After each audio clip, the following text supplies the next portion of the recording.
Wow, it's really full now. Huh. I really appreciate you all coming out to see me today, but you should have let me know. My goodness. You know, we've had an exciting week. Today, one of the highlights, and being the host, the moderator, you know, when you sit down to write the presentations for each of the speakers, you think, what can I say to really bring it home? And, you know, to put this person in the best light, to help this person connect with the audience. And I was thinking, you know, yesterday, what am I going to do with the Woz?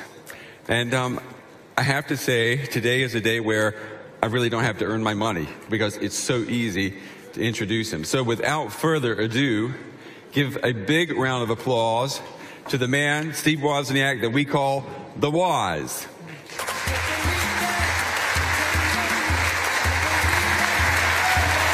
Come on. They love you. Come on, my friends. Come on. We were having some nice, excited conversation backstage. I mean, okay, I'm usually not one to, you know, gossip about what we've talked about backstage, but I have to let people know. You don't have Netflix at home. Netflix is in my home city, Los Gatos, California. But for all of us mortals, when we want to watch a movie, we just stream it in at home, most of us. Right. And I have Netflix, and I can download a movie, but I can't watch it streaming. And why is that? I don't have high enough broadband speed. Where I live in Silicon Valley, 1 kilometer up a little hill from the center of, you know, dense housing, but I've got a lousy phone company that doesn't run a good wire, and I'm hardly home, so I haven't had time to see if I can establish microwave links, and I did that in the past, where I had microwave links to friends' houses. I don't want to deal with other people that I'm counting on. So basically, I don't watch television, and I just download movies from iTunes, and once they're there, I can watch it 3 days later. So Steve Wozniak does not have broadband internet. But I travel most of my life, so more than half the days I'm away from home in hotels, so I have some kind of broadband, some kind of internet, and sometimes it's fast. All right, sometimes, but let's tell the truth about internet in hotels. It's usually bad. Usually internet in hotels, just like my home. That's what my home is. Now you know. Oh yeah, you feel like you're in a hotel. All right. Yeah. It sounds really strange, you know, because back in the early days of the internet, man, I paid high money for a megabit and a half, a T1 line, and everybody else had little dial-up modems, and I was king of the hill. Yeah. And now I'm kind of at the bottom of the pack. Oh my God. You know, we were talking earlier this week about you coming, and there were 2 words that kept coming up: nifty and nerdy. Huh. Well, I hope nifty means that engineering-wise, very clever, coming up with things that never existed before, saving parts, being efficient. Yeah. But those are older days, and I love being known as an engineer. I was told that at CeBIT, if you want to be nifty and nerdy, you have to have a smartphone, and on that smartphone you have to have 2 apps: Threema and Tinder. You know what those are? No, I don't even have them. Nope, I'm sorry, I'm missing out. But you know what? Apple though has a difference. Apple says, hey, smartphone isn't what it does. It isn't functionality like what engineers and nerds want, nifty nerds want.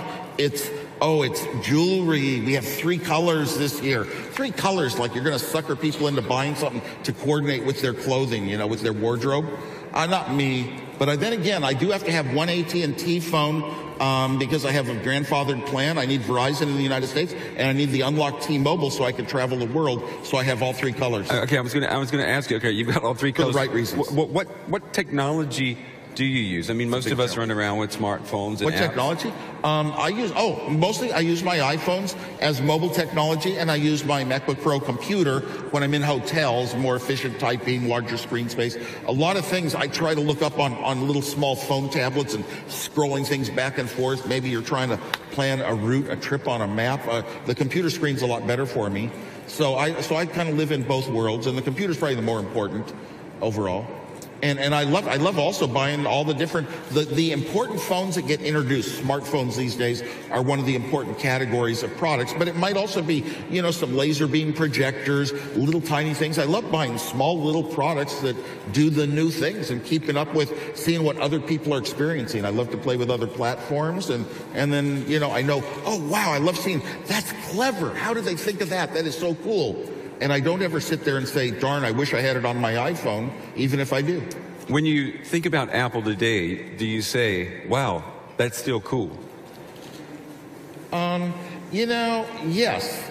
In the past, Apple's been a leader in setting the new tone and the new direction for the world. And all of our smartphones, no matter what we have, we really have to credit Apple for today's style of smartphone, for one thing. And in the past, companies like Apple was the first one helped develop FireWire, the first one to put the USB ports in their computers. It's just been a company that has this reputation, a belief in it. Everyone's looking to Apple for the next future. Not just an improved product, but a new category of product. And it doesn't happen very often, but Apple's been a star. So, yeah. It has been a star, but it's not shining very brightly right now, is it? Well, we're in one of these periods where, you know, you get the periods of new products are kind of so good. Apple does something so good, it doesn't have to be changed very much for a long time. Look at even our laptops, the MacBook Pros, you know, and the Airs. They come out and year after year after year, it's kind of like a Mercedes vehicle. They look very similar. You hit the good formula because you worked so hard and put so much good engineering and thought and design into the product. You don't have to change it that hugely. Software changes a lot more now. Before we talk about tech, let me talk a little business with you. You're a shareholder at Apple. I don't know if you have read this, but the analyst Trip Chowdhury has called for the resignation of Tim Cook as CEO of Apple. He has said that Cook has been at the helm and has watched Apple shares decline by 25% since September 2012. He says Cook should be fired. What do you think about that? I don't agree. Cook hasn't been at the helm of Apple for a long enough time to totally judge him. We haven't been able to see what new categories of products are being developed secretly. Steve Jobs went for a while after he came back from Apple before the stock ever raised in price with the iPod. We opened it up and we wrote iTunes for Windows. Who knows what's going on in the company? Secondly, losing 25% of what did you say? Was it 25% since September 2012. Shareholders care about that when the stock price goes down that much. But we had some stiff competition, let's say, in the smartphone arena. You know, unfortunately, a lot of other companies came out with great products and sort of did some catching up. And so that's you know, I don't take that to mean so much. Who's number one? As far as sales, as far as profits, as far as company valuation, who's number one in the world? And you're pointing at the company saying, oh, they're doing something really wrong. Once you're at number one, it's very hard to hold it. Everybody else, you know, there's 10 other companies that are trying to push you out of number one. I'll grant you that. So, I can't judge it. I don't see the mistakes. Okay. Tim Cook is a very, very hard worker. He's very good at execution. And sometimes people can have a lot of artistic vision where we should go, but somebody has to spend, you know, almost 20 hours a day thinking and working on the details to execute properly. And I believe Tim Cook is very good at that. I don't really know him that close and personally, and I'm willing to wait, but I'm willing to wait longer time. Was Steve Jobs' death fatal for the magic at Apple? I would never say that. That's almost sort of a looking back thing. If he had lived, would Apple be better or worse than it is now? Nobody can say for certain. You don't like to look back and say, what if we had made some different decision? The company would be really great. I'm sorry. What you got to do is say, how can we be constructive and think of a path that will get the best outcome for the world, for Apple, for the products in the future? Keep the direction that Apple is known for. That's looking back. I mean, Steve Jobs' death, people were saying that before he died. People were saying that years before he died. If he dies, then Apple will be, what will Apple be? But that's a lot. There's a lot of myth that's built up into one person. And the company and the culture and the sort of people that think a certain way there. Tim Cook was more influenced by Steve Jobs than anyone in his life. And, you know, and he's got other Steve Jobses around him and he knows how to pay attention to when they're coming up with ideas and think of visions like Steve. Do you think if Steve Jobs were still alive, though, would we be talking about something new? We're still talking about the iPhone. Do you think there would be something new that we would be talking about now? I don't know.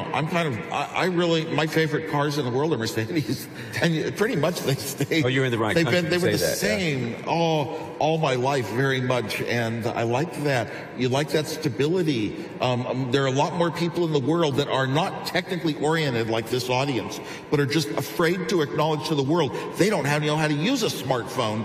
And the safest place in the world for them is a safe place that doesn't change, that is protected, that you can count on it. You've got a lot of friends you can ask questions, and you get a lot of help right at the stores. You got a lot of, you can purchase one-on-one training even if you're embarrassed to acknowledge you don't know things. This is the best place for the masses of the world, is the iPhone. And you know what? To some of my friends, I'll recommend even Android phones. I'll say, oh my gosh, what you like to do and all the things you're into, and you should get, here's a great phone I highly recommend. You should get the Note 3 or something. But for the right person, the masses, oh my gosh, stick with an iPhone. It's the safest bet you can make. Do we expect too much from Apple? Do we expect too much from Apple? We expect a lot from Apple, but Apple has a lot built in just because of the passionate followers. So I don't know if it's a question of expecting too much. Yes, I think there's an awful lot of people in the technology community, the bloggers, the people that are looking for hot new products like the iPhone and the iPad to come out again very quickly. I want to wait. It's been 6 months. What does Apple have? And I think there's too much expectation that Apple can do something in a half a year that normally happens once a decade. There is a lot of talk right now about the tension that is growing between Silicon Valley companies and Washington. Trust issues, spying issues. Should Silicon Valley companies, should Apple companies, should they be angry and upset with the U.S. government? You know what? I'm an iPhone user. I'm a user. I believe in the small guy. The individual consumer is the important one that needs protection.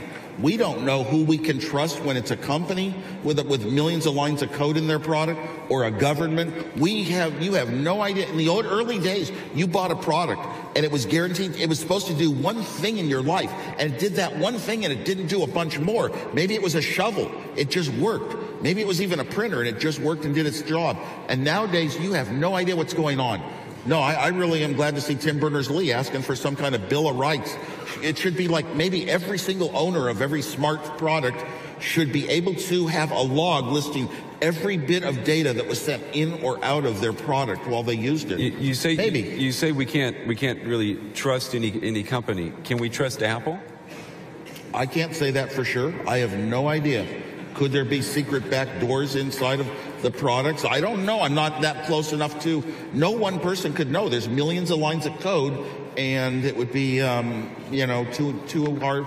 I don't think it's possible for a human being to tell you for sure. Once in a while, hackers spot some little loophole that might have been deliberate. Yeah, this could have been going on for an awful long time. Well, you know what happened last month? Apple released the iOS 7.0.6 and said that it was a security update. And according to documents that Edward Snowden released, the NSA gained the ability to intercept encrypted iPhone traffic back in October 2012. That's why we had this security update recently. Did someone at Apple add a back door for the NSA? I have no idea. My first suspicion is no. My first expectation is no, they didn't. However, could there be maybe somebody, it was like an extra line of code that they identified that got in there. Maybe it was done deliberately. Maybe it was done accidentally. I'm not going to try to guess. Coding mistake? It could be a small coding mistake. The funny thing is, small little mistakes can create bugs that have huge impact and effect in your life. And I'm hoping that Apple is the purest of all the companies. You think it's the one that would fight, government having the ability to intercept things like your messaging. However, I also think back to a time in my life, maybe it was 15 years ago, a long time ago, maybe even longer, and I sat down with PGP, the encryption software for your email that was done by a third party, Phil Zimmerman's company, and it was trustable. I trust them. And if I had PGP and my friend Alex had PGP, when I sent him a message encrypted with his public key, he got it. I know that nobody in between could possibly intercept it. And I remember with PGP, though, it was really fun to go on and say, hey, let's look up and see on the big public key server if Bill Clinton has a key. Yeah. And there was a Bill Clinton, and he lived in Finland, it said. So what I did was I created a whole bunch of these women that he was supposedly associated with. Paula Poundstone and Jennifer Flowers and all these names, and they were all authenticating his key as being the right one. But then I found out that when you search for Bill Clinton, you didn't find those others. You only got him, and it didn't show. It showed some blank names were authenticating him. So then I went back and I changed it to Jennifer Flowers, Bill Clinton's friend Flowers. Yeah. And then when you search for Clinton, you'd get all of these women too that were vouching that he was the real one. He was the real one. But that was for fun. You gotta include fun in everything you do. But if Apple and IBM, what came to my mind was if Apple and Microsoft had decided we're building right into our operating system, our key email programs, PGP is a part of our device, and every single email in the world to this day would be encrypted. You know what? I used to send messages in an envelope that you'd lick it shut, and the fact that somebody got it and it was still sealed meant nobody had seen it. Yeah, there are ways that it could have been steamed open, but only under the right authentication, the right validation.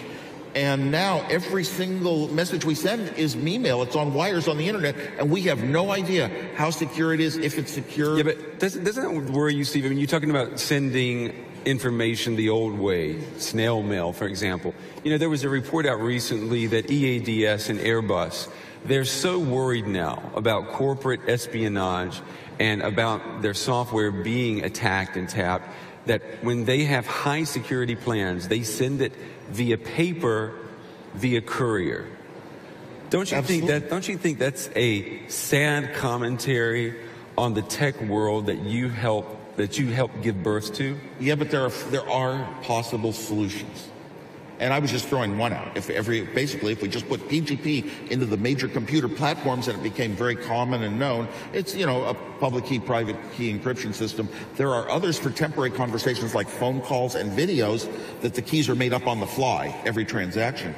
We could have a lot more secure world, but even the computer companies seem to not want to go that way and just build it in from the ground up. And if they build it in, they're going to build it in under auspices that we don't know if they put in their own little back doors. Who is going to take the lead, though, to protect us? I mean, who do you want to see take the lead? Apple, obviously. Yeah, but you don't see that coming, though, do you? I don't see it coming. You just got to put one little button in your email program and the code to do it, and I don't know. I don't see it coming. Well, don't you I haven't seen it for 15 years. Yeah, but don't you get on the phone, Steve? Don't you get on the phone and call the CEO and say, come on, guys, get your act together, and let's be trailblazers. I used to do that when Jobs was there. Yeah. And he would fix things pretty quick. But the trouble is, once he fixed something for me, and it took out a feature that I desperately needed. So I said, no, I don't do that. I don't even call up and say, hey, can I have one of the new products? You know, I'd rather stand in line and buy it like a normal person. What about the cloud? What about the cloud? Everyone's talking about... That's that whole problem. Do you own what you have? Is there the secret code inside of your phone that does special things? That means you don't really own it. I mean, you should buy something and totally have control that it is what you think it is and nothing more. What am I missing? Wait a minute. But the cloud.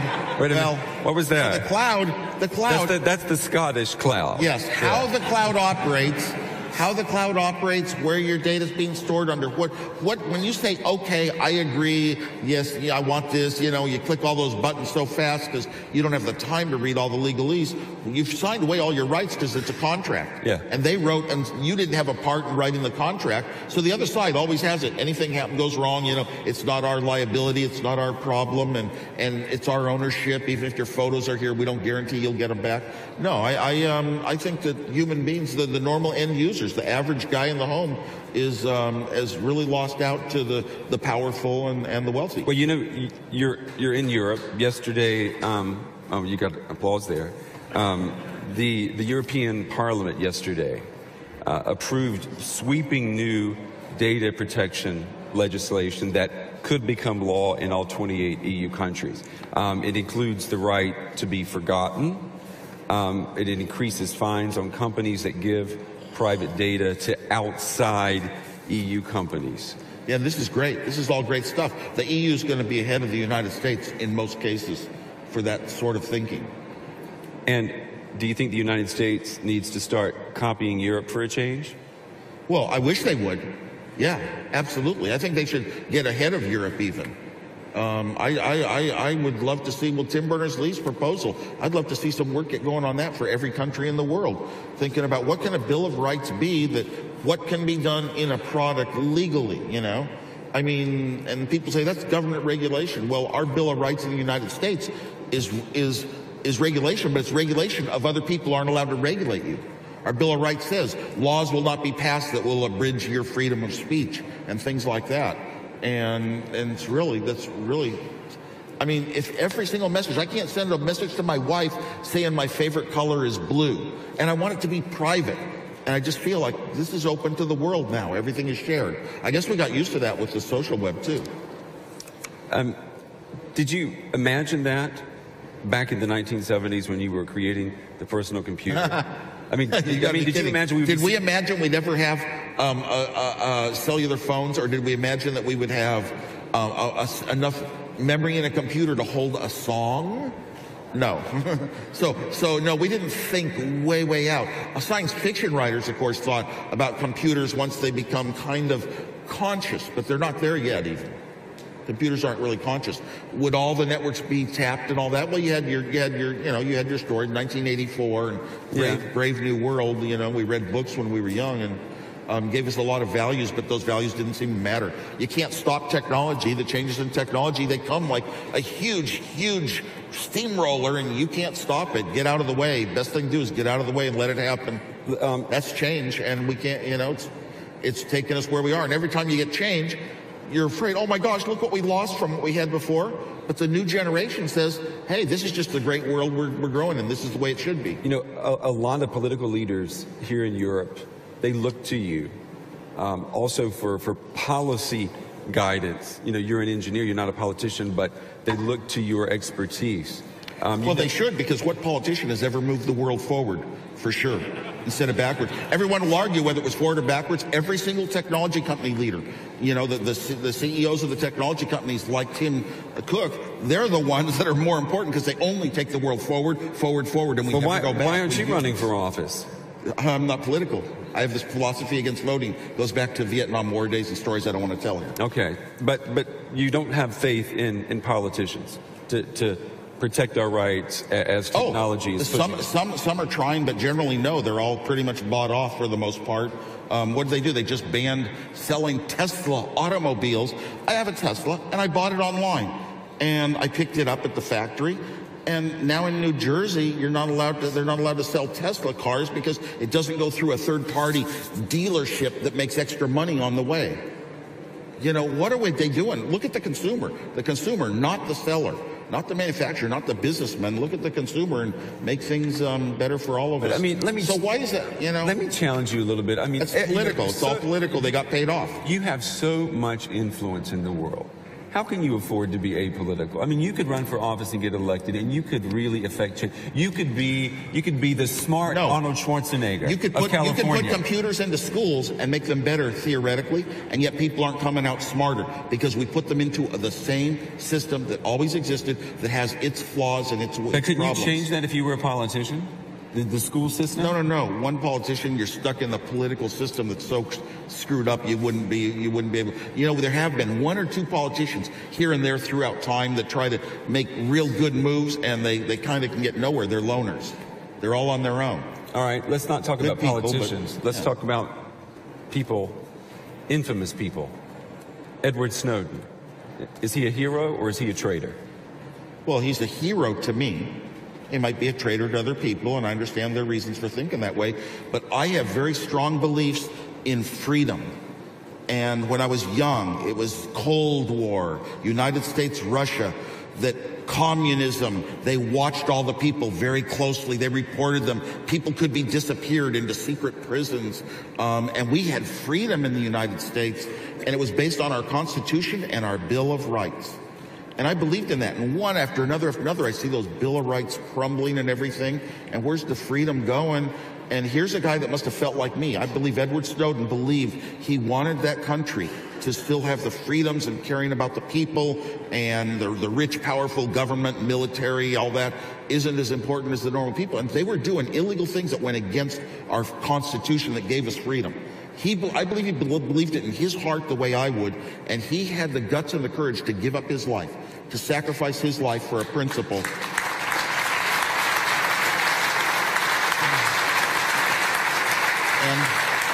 And I wish it had been me. I wish I had been in his position and had been that courageous to make that sort of a move. I'm one of the founders of the EFF, by the way. Yeah, I should say a little bit. Do you think Edward Snowden should be allowed to return to the... Absolutely. He's been vindicated. There have been legal judgments over and over, and the NSA, and by the way, we have other three-letter agencies in the United States, the CIA and the FBI and others, and they're probably all doing similar things, you know, and they're probably saying, good thing the NSA has taken the heat. But, you know, and they'll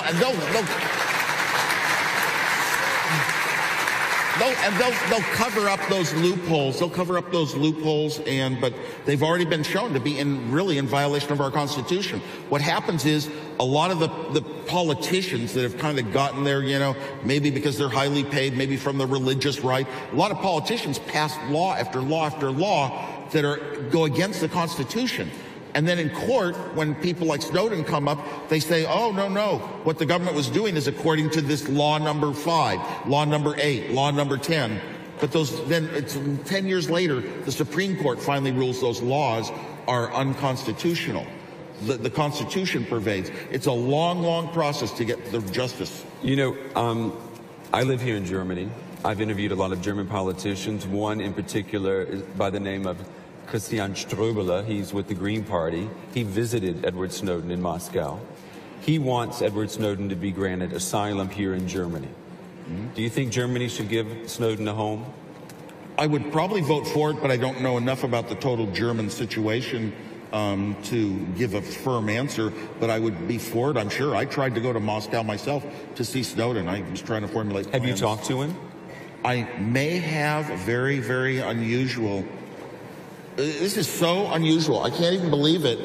I was in Moscow. I was in Moscow. Yeah. And I was at an Apple museum, some private invitation thing. And there's about 30 people there, and I'm taking pictures with them and meeting them all, maybe 20, maybe as few as 20 people. And a guy came up and he looked just like Snowden. I was surprised. He's so young. After I took a picture, I said, you could be mistaken for Snowden or something. He turned away. I never saw him again. I never saw him before or after that picture. I kept looking for him. And it could have been. Because I was saying positive things in the Russian press, too, about what he'd done. But, you know... Have you been to Colorado lately? Yes, I have. Why? I thought so. Okay. Has he tried to contact you? No, although people that claim that they were in touch with him have and said they're trying to set up some meeting and he would maybe like me to be in a roundtable discussion. So it's possible. And you would meet with him if that could be facilitated? Oh, absolutely. Absolutely. Turkey's Prime Minister, Erdogan, wants to ban Facebook and Twitter. He said, and I'm quoting him here, social media is the biggest menace to society. Well, that's true, but you can't stop it.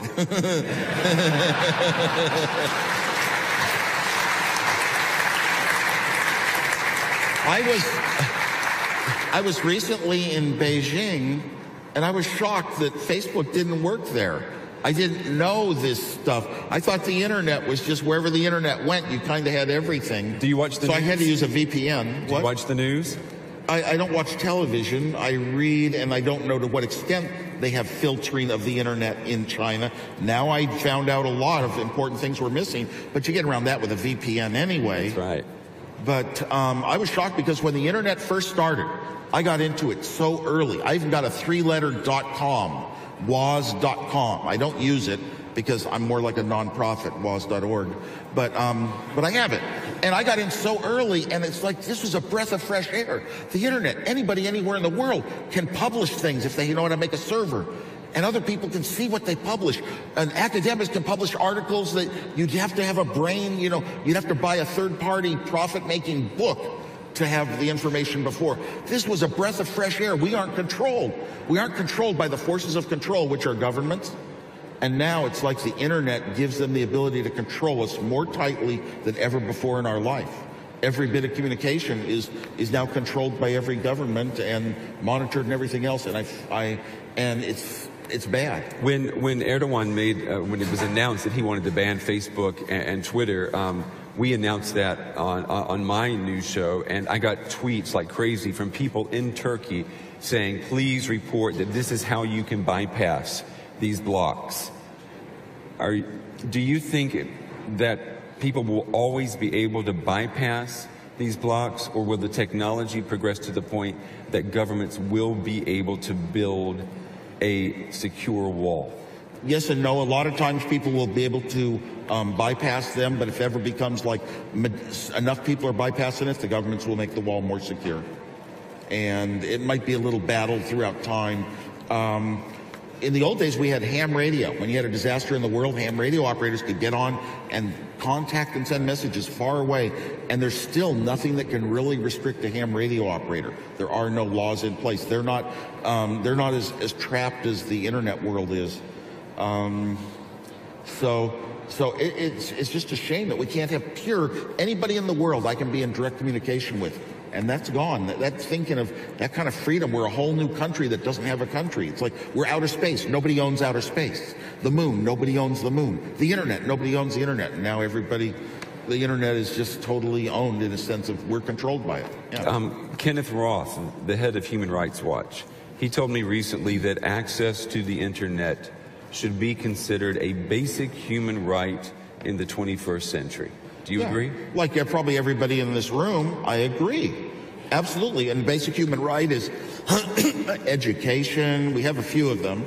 Obviously, you'd consider things like the right to drive a car and things like this pretty much as rights. And they talk about, is it right or a privilege? Well, there was a declaration, I forget what year it was, 39, a long time ago. Every major country of the world signed the United Nations Declaration of Human Rights. I got it passed out to me. I went to an Amnesty International concert once, and Bruce Springsteen was playing. They gave me a little booklet, and I carried it in my backpack to this day of that declaration. It's so important to me. And they didn't have internet in the old days, but that's our main factor of communication. I think broadband should be a human right, and everybody in the country should have it. Countries like Australia are trying to work to bring it to every person. If who gets elected doesn't change. I mean, are you worried though that the internet is going to become fragmented, and it's 25 years, the World Wide Web, 25 years old this week. Are you worried that when we're talking about the World Wide Web being 50 years old, that we're going to be talking about national webs and no longer the World Wide Web? I don't know. I've never thought about that. I wouldn't even want to think about it. No, I think it's always going to be worldwide. We've got too many friends every part of the world now that we've formed. You can't have schools contacting other schools and having their students communicate directly and immediately with schools in Africa. You can't turn that stuff back. When you look back on your career, is there anything that you regret that you would have done differently in terms of the technology that you've given us? No, because my philosophy, my personality from the time I was 20 years old was not to look back and think about, I wish I'd done something different. I'm not going to look at it like having regrets. No. I wouldn't even look at divorces that way. Really? That reminds me. Really? No. Okay. You know what? If somebody's bad to you, you're good to them. If you love somebody, you will love them forever. You'll never let it go away. I got a lot of really good philosophies. You're always forgiving, and you're not judgmental. I mean, I have to ask you too, since you're talking about divorces, relationships, you were on Dancing with the Stars. You went out with Kathy Griffin for a while, right? Yeah. Yeah? Brilliant comedic mind. And I like comedy because comedy is the heart of creativity, being able to make up new jokes. She just makes up a statement, one after another, and they're all jokes. So you loved her for her mind? Oh, absolutely. Yes. Yeah, I love that. And I've been on television. I've been on The Big Bang Theory. And, it's really great because I got to see how television is made. I am so lucky. I consider myself so lucky in my life, and so does my wife. What was harder, founding a computer company or going on Dancing with the Stars? Yeah. Well, that's like asking somebody who grew up their whole life to be an archer. What was harder, being able to get to the Olympics for archery, or running a marathon? Their legs weren't conditioned for the marathon. So in that sense, Dancing with the Stars is harder. Everything I did in the computer days, I was so excelled at designing. Anything I could think of in my head, I could design products that put the signals out, and it became very easy for me in a very short time to design almost anything. I mean, when I was in high school, I could design any computer in the world in 2 days. So when it's that easy, it's like you give me free time at night, I'm going to sit down and design computers. So when I'm doing it for a company, Apple, it's just like I'm doing what I would do without a company. Do you still do that now? I mean, at home, do you sit down and say, I want to create something? No, I don't. I really want to. Yeah, I say it all the time. I want to every single minute of every day, and I can't do it anymore. And it unfortunately goes back to part of those personal philosophies you live your life by. And one of them was to never close myself off like executives of companies do. I won't answer the phone. So I'm wide open, and the internet has given me thousands of emails a day, and I don't have time in my life. And I get invited to be in great places like this. So I don't have time left to be the sort of designer and engineer I was back then. Yes, I do think about products, how they could be improved, how they should something new that might make them work better. I'm even with a company, Fusion.io, and I do some of that thinking, but it's not the same type as when I was the direct engineer actually creating things. A lot of people want to start companies these days. They have ideas, but ideas on paper aren't worth much to me because of how I started. You get a working model, even if it's a virtual model on a TV screen, that you can interact with and really show people. You'll own a lot more, and you'll make a lot more from it. What's your mission now? I mean, I've seen interviews with you where you said, creating the personal computer was the culmination of your life. I've seen that quote of you. So that was a long time ago.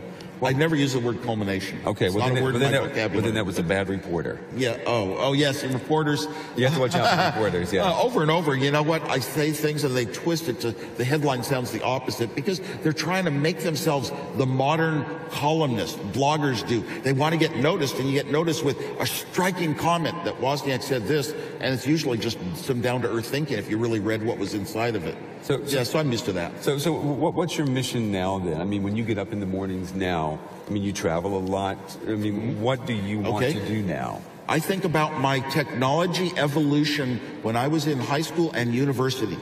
Those days were so important, buying every computer manual, studying it. I cared about it so much. I would work out halfway through the book, answering every question before class even started. I loved it so much. So I want to inspire young people, especially, and be kind of maybe a role model, inspire them, convince them that, if you're a geek, you're an outsider socially, you still have great things you can do in the world. So I'd love to. That's probably number one if I had a mission. But I don't really have a mission. My mission is to enjoy life and have fun. The day I die, I'm going to judge myself by how many times did I laugh and smile versus how many times did I frown. So I have ways to magically work both of those. Have you made it? I love my life right now very, very much. Even going around places like this, just being on stages. Yeah, I love it. And the day I quit, that'll be a happy day too. Have you made it cool to be a computer nerd? Oh gosh, I think that happened not because of a person. I'm kind of even an unusual computer nerd because of Apple's success. I've been able to kind of get one level beyond it. Like if you look at the founders of a company like Google, you kind of become more social in the world and more of a normal person. But I care so much about the geek that I was back when I didn't have any hope of a girlfriend or anything like that. I had to spend all my hours designing stuff. But now women love guys who can I don't know that I agree with that. I do not think young women really love geeks ever.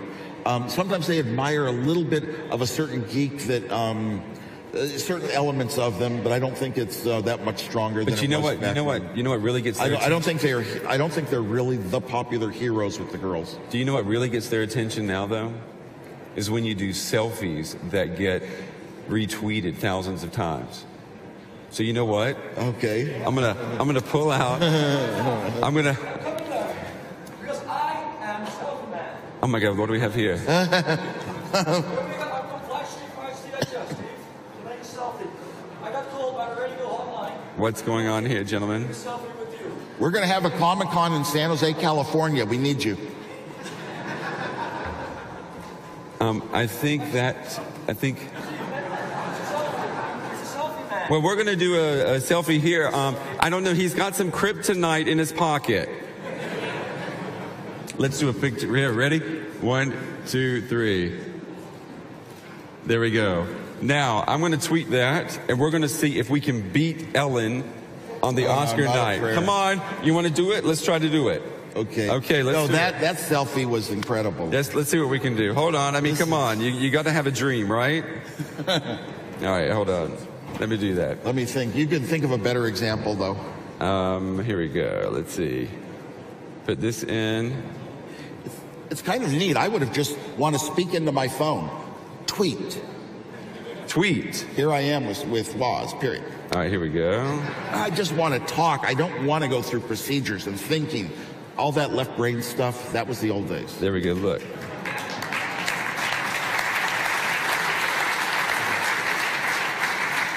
All right, we'll see what happens. We'll see what happens. There we go. We've got time. I know we've got a lot of tweets coming in from people here, but I mean, everybody here has been so patient. If one question to everybody, and then we want to open it up for questions. If Steve Wozniak were to run for office, do you think he would win? Show hands. That's pretty good. It's pretty good. I would think, even if you're for it, I wouldn't think I'd win. Any questions here? Let's open it up. Who's got questions? Raise your hand. We've got, there's a gentleman right there. I think he was sitting next to Superman, so be careful. Right there.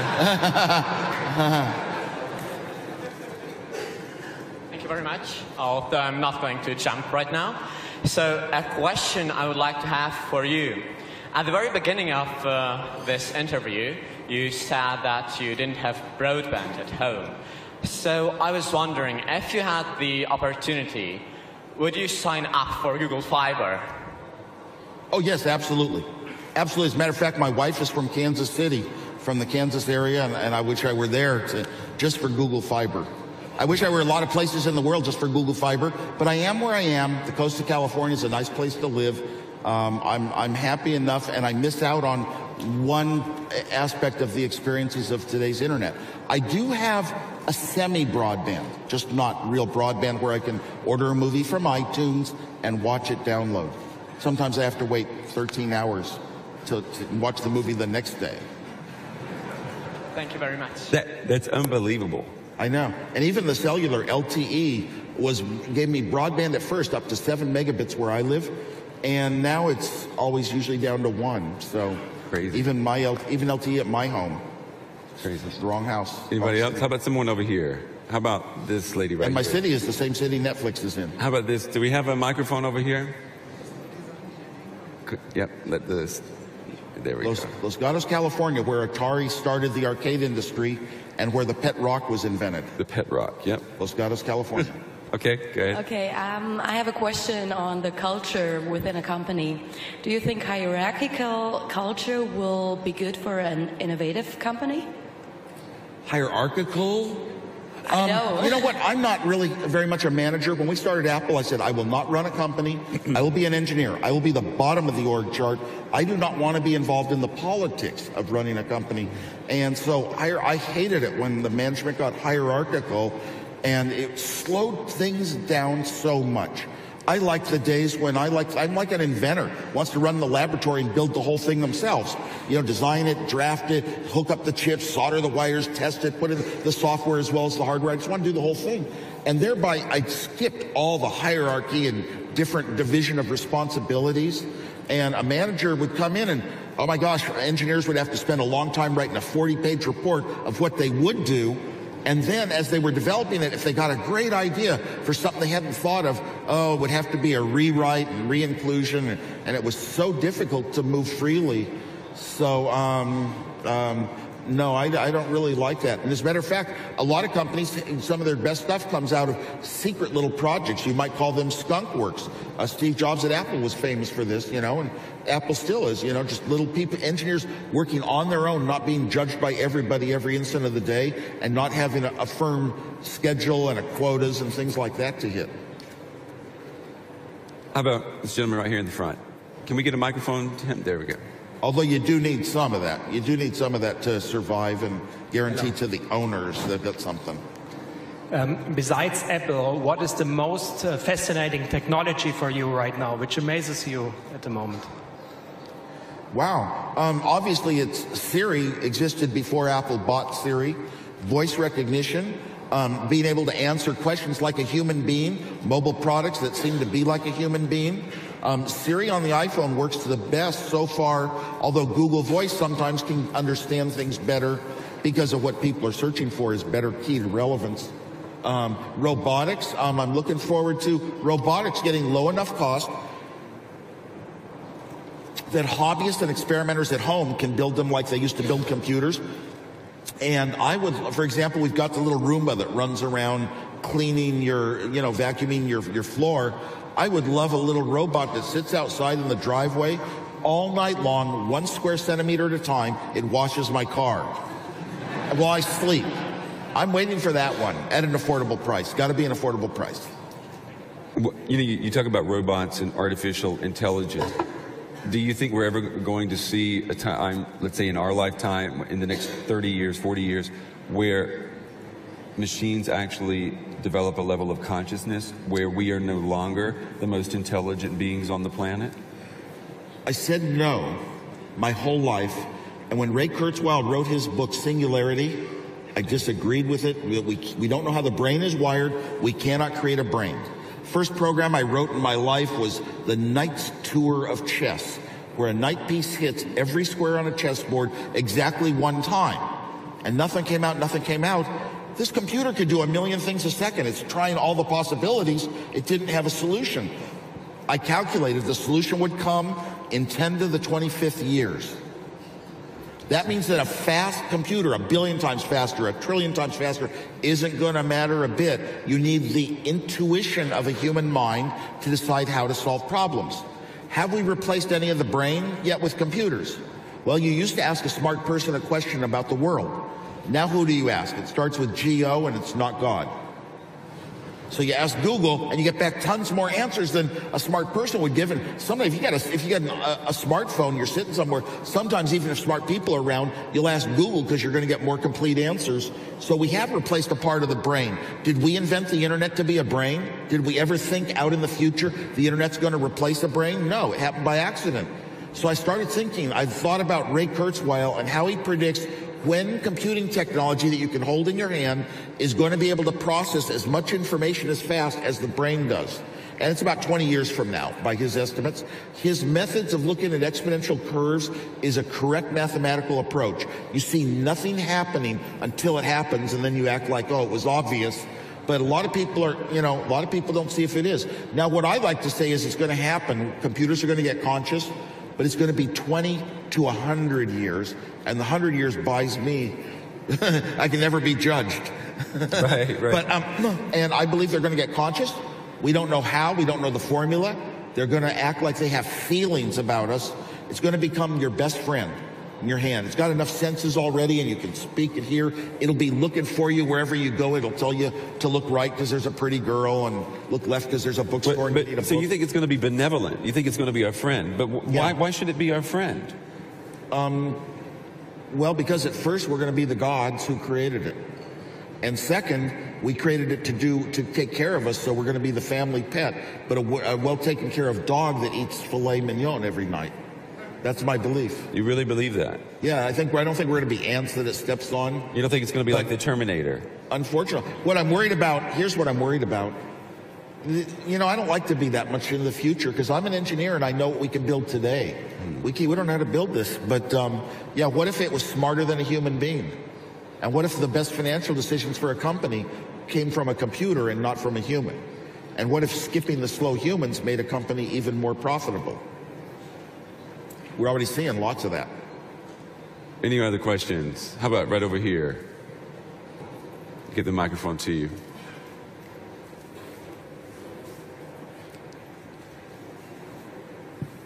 Hi. You said that one of your key themes is around education and mentoring. What do you see in the role of technology going forward for the next few years around education and the massive online courses and the like? I don't think that technology has changed education very much, because our method of education, classes of 30 students, studying the same pages in the book every week, having the test on Friday, I don't think we haven't changed the way education works. We've just put in the computer as the modern book and the modern teacher, and maybe it's a little more interesting, but it hasn't really changed it. So I think, is there anything that could change it? I don't want to say the same sort of things people have said for 200 years about finding those exceptional teachers that care, that can make class interesting, that can assign goals as projects. You know, people say that all the time, and education hasn't improved in 200 years. So it has to be something very new we haven't thought of yet. And the one thing that I clue on is when computers get conscious and become your best friend, the student will be totally trusting his friend as a teacher. And now we can have one very low-cost teacher per student. One teacher per student can never fail. Let the students go in their own directions at their own speeds, correct every problem they have on the way, but they've got to want it. They want some guidance that's like a human, but our machines, our computers today are not like humans. Some kids can just learn everything on the internet. I would have been one of them, but we're not really at that point yet. You still want some feeling. I'm dealing with a friend and I've got a reason to want to go in this direction. And if I get interested in computers studying or mathematics or literature, I can just work on that one subject all day long and go much farther than school would have let me go. I think that I'm hoping that happens in the future so that I can say that I had a little part in helping education improve. How about over here, this side right here? There's a hand. Yep, this lady right here.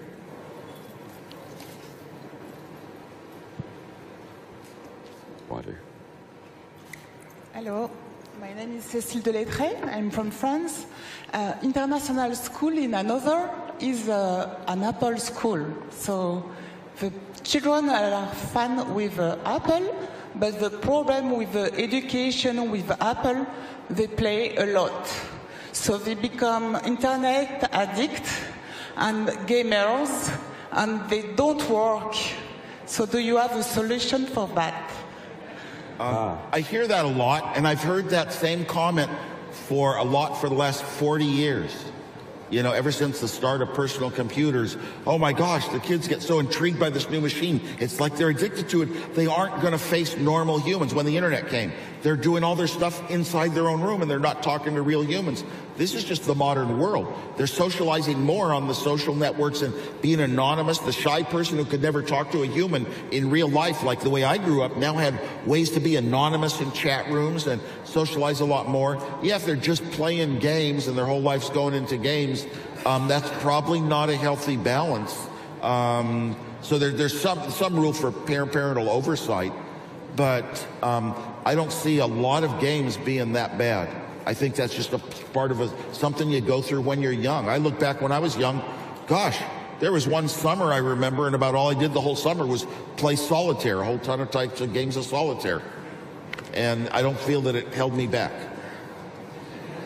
And also, it's one of those big, huge things as technology changes and we have these new abilities to work in different ways, and the young people grow up differently than the old people.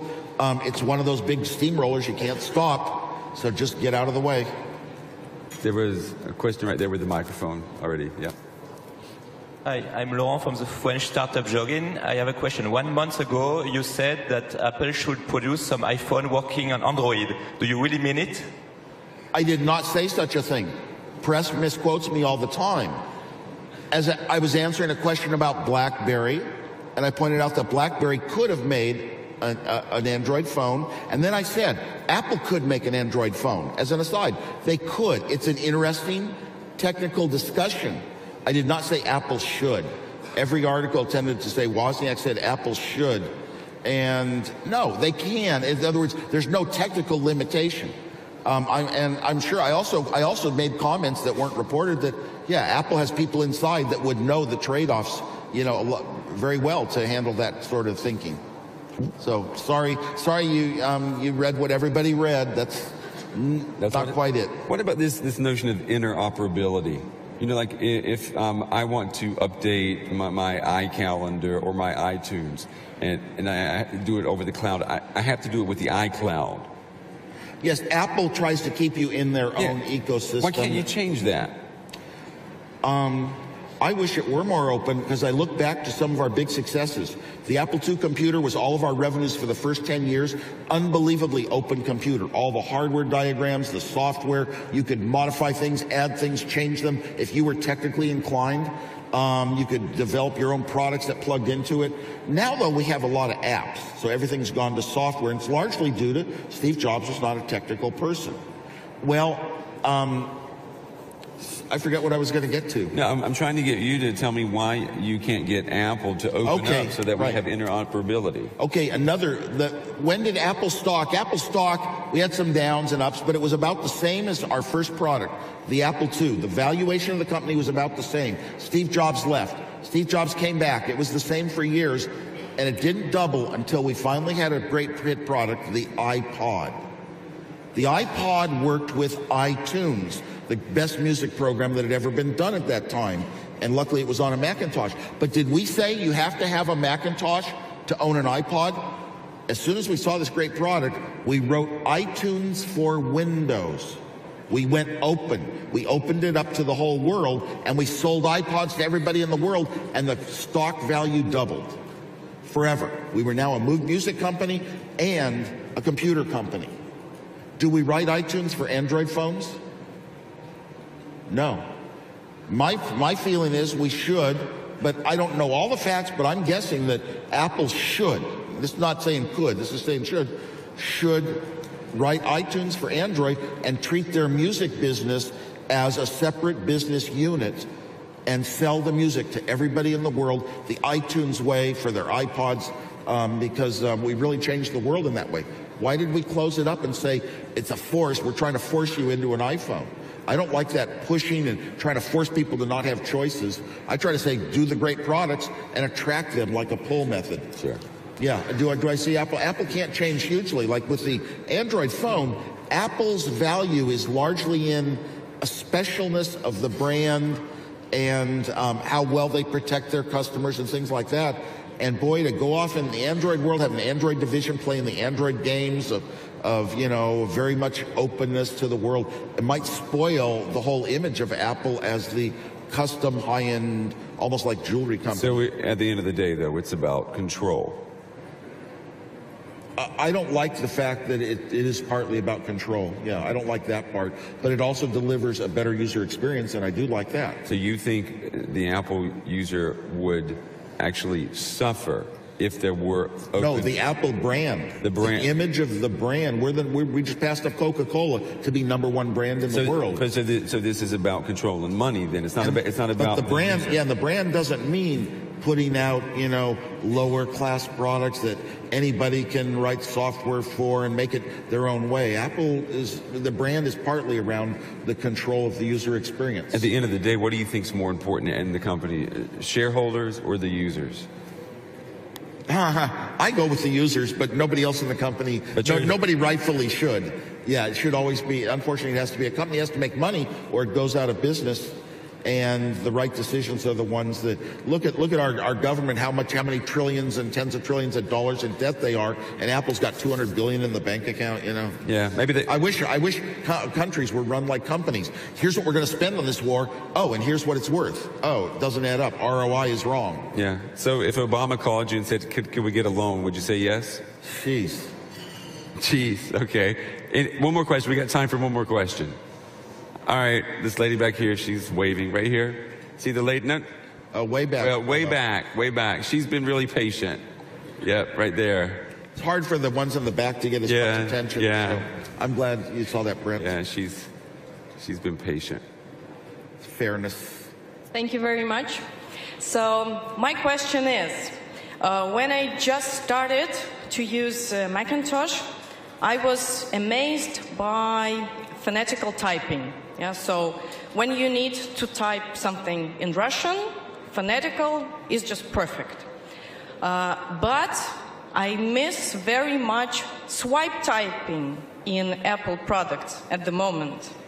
It is in Samsung, it is in other devices, but Apple, somehow, not yet. Are we going to have it? I can't say whether we're going to have it. I like swipe very much. Use it on my Samsung products. It is really neat to show other people and to use. Features like that. You'll find a bunch of features on a Samsung phone that aren't on an iPhone. You'll find a bunch of features on an HTC, maybe infrared remote control, and you won't find it on the iPhone. But you'll find features on an iPhone that aren't on those. I don't think people choose their phones anymore because of features. I don't think it's all critical. You're speaking about a different language. You're in more of a special category, a niche category for the Russian. I would probably not expect Swipe, because Swipe has been around for a lot of years. A lot of people like it. Why doesn't Apple do it? I don't know. Do they have to pay a license fee? I don't know. It just seems so simple to allow that. But Apple keeps their products. One good thing about the iPhone, for those masses of people that don't want to be technical, you don't have, that's one less option you have.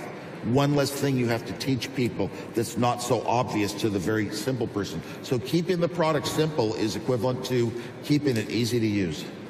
I think we have time for one more. You get to choose. All right. Steve. One more? One more, yep. Well, way over there, there's somebody. Wave your hand and I'll tell you if you're the right one. Yeah, I see a hand waving. Straight there, yeah, that's the hand. That's the one. Steve, thank you very much. My name is Sergio. I'm from Chile, all the way here to CeBIT. Very happy with it. Thank you for coming here. I would like to ask you, we've read a lot of autobiographies or biographies of different people, very famous people in Apple. Recently we had one from Tim Cook and his work. When are we going to have yours? My autobiography? Well, you've got a memoir called I Was, that I didn't write it until my youngest child had finally graduated from high school, and he left to college, and finally I was all alone. I started saying yes to things. I finally wrote that book. It's an interesting one. There's a lot more to write, but you know what? I don't know. It'll have to wait till I have time for it. I feel I don't have time right now. I'm really busy, constantly traveling. There are movies being made. Those movies are kind of neat to watch too. So let's hope it. I was thinking my next book will actually be a book on the pranks I've done. When is the movie get people, on the pranks? There's no movie on the pranks, but the book on the pranks I would love to write, but you'd be shocked. Really? Yeah. Listen, before we get to the computer drawing, can I ask you to come over here? We want to show you this drawing here. Okay. We've had this all week. This is new at the CeBIT Global Conferences. We've got this artist who basically listens to what the speakers say, and she gets inspired. Hi. Nice to meet you. What do you think about gosh. this? This is unbelievable. As soon as I looked at it, I said, oh my gosh, this is my favorite way to learn online. It's very 20th century though, isn't it? Yes. Wow, you drew that online. Jesus. Yeah. That's quite impressive. I'm impressed. Okay. Good. Yeah. Never expected that. It's amazing, isn't it? Yeah. I mean, she did in real time too. Never expected that. You know? There you go. Stay in touch. There you go. You want to sign it? You want to sign it? Oh, sure. There's a great spot in here. All right. I guess now we know what works better than a selfie. Well, I simplified my name a long time ago to just a signature of 3 letters. You can even read it. There you go. Wow. Okay. Well, we've been announcing all day that we were going to do a drawing to win this baby right here. Do you kind of get postpartum depression when you give away one of these? The Apple ones, maybe. The Apple ones? Okay. Let's go. Yeah. All right, let's go. All right. Where, Nicole, do we have the pot with all the tickets in it? Do we have those? Hello. Well, you're supposed to draw one. Ah, here they come. Here they come. Here they come. Oh, that's right. We have the video, right? Do we have the video? Oh, it functioned. Okay. All right. So, first of all, do you want to sign it now, or do you want to sign it when the winner comes up to get it? You want to do that when the winner comes up to get it? Okay. All right. So, these are all the tickets we've sold in the last couple of hours. All right, ready? I wish we had a drum. My mom taught me, always crunch up your little business cards, you know. Right. I wish we had a drum roll. Isn't there an app for that? Go ahead. There you go. Yes. All right.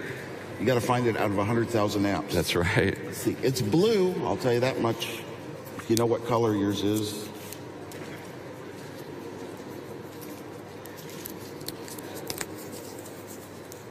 Number 131.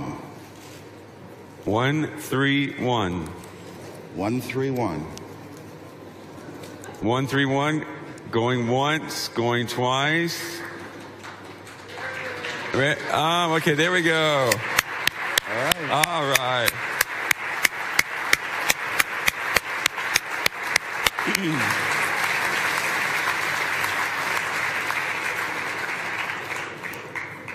Do you work for the company? No, I'm just kidding. We should have just pulled her up. Okay, let me see that. Okay. I was going to make a joke, but you can't make too many jokes about 131. If it was 123, I was going to say, oh no, that's 321. All righty. Okay. First of all, there you go. I hope you have room What's your name? to carry this home. And this is Astrid, by the way, Steve. This is Astrid.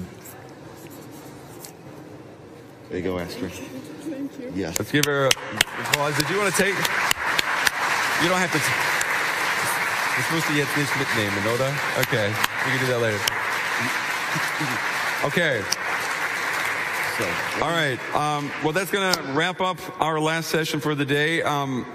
Steve, thank you very much. It was great having you on. Give him a big round of applause. thank you, everybody.